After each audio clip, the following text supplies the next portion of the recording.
Thank you, President. Just like at previous sessions where we discussed the Syrian chemical dossier over the last reporting period, we are compelled to state that there has not been any significant progress on the ground that would require the attention of the Security Council. There's been none of this to date. So, the reason we're gathered here today is to allow a series of Western delegations to repeat those hackneyed anti-Syrian statements, which are clearly intended for domestic consumption. It goes without saying that this entire show that they're putting on is dealing a serious blow to the effectiveness of the Security Council's work as well as to its credibility. It's likely that today we're going to hear our Western colleagues repeating once again groundless statements that there hasn't been any progress on closing the Syrian chemical dossier, and this because Damascus is supposedly not cooperating. They're not shying away from saying that even the Technical Secretariat of the OPCW, despite it being biased, has recognized Technical Secretariat has recognized in its report that Damascus is continuing to cooperate with the organization. The 25th round of consultations within the framework of the DAT, the Declaration Assessment Team, has not taken place to date because the Technical Secretariat doesn't want this. The Secretariat is finding more and more reasons to delay further consultations so that Western countries can continue portray the situation as evidence of Syria's unwillingness to cooperate.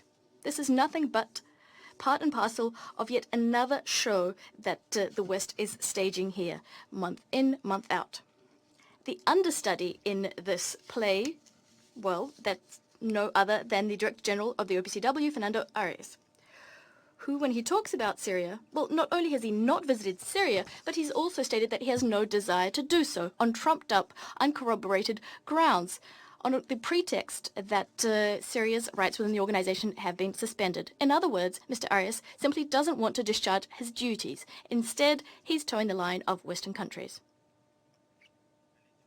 Colleagues, since we have met within the framework of this pointless Western spectacle, which is squandering Security Council resources, we'd like to state that we do not recognize the legitimacy of the punitive decision of the Conference of State Parties, which was brazenly pushed through by Western delegations in violation of the Chemical Weapons Convention and the Principle of Convention, nor do we recognize the work or any of the outcomes of the illegitimate Investigation and Identification Team, the IID, established in violation of the Principle of Consensus and Article 15 of the CWC. The only thing worth saying and recognizing is the 24th of March ARIA Formula meeting we convened, where we heard further convincing evidence regarding the fact that the FFM and the IID are deploying methodology that's in violation of the CWC and the principles of how investigations should be conducted, specifically the chain of custody principle.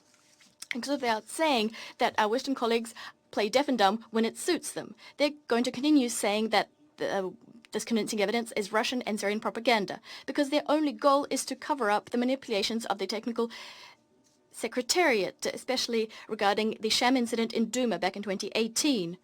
This, once again, is part and parcel of this spectacle, this show.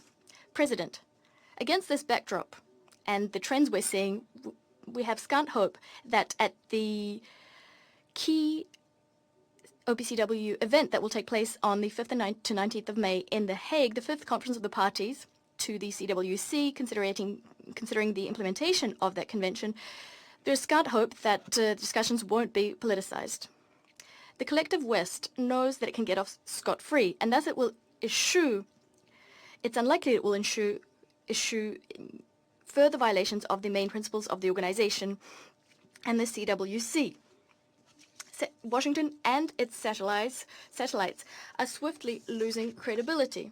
And now the role of the OPCW is an obedient instrument in the hands of the West in its crusade against Russia and its allies. We stand convinced that despite all of the West's antics in The Hague, the Security Council should not become a platform for promoting an anti-Syrian line promoted by the US and its allies.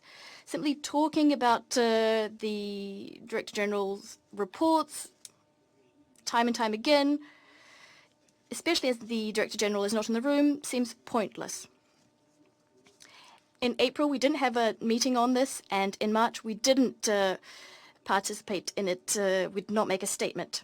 Thus, we require the Security Council to reconsider the schedule for discussing this topic at the Council. One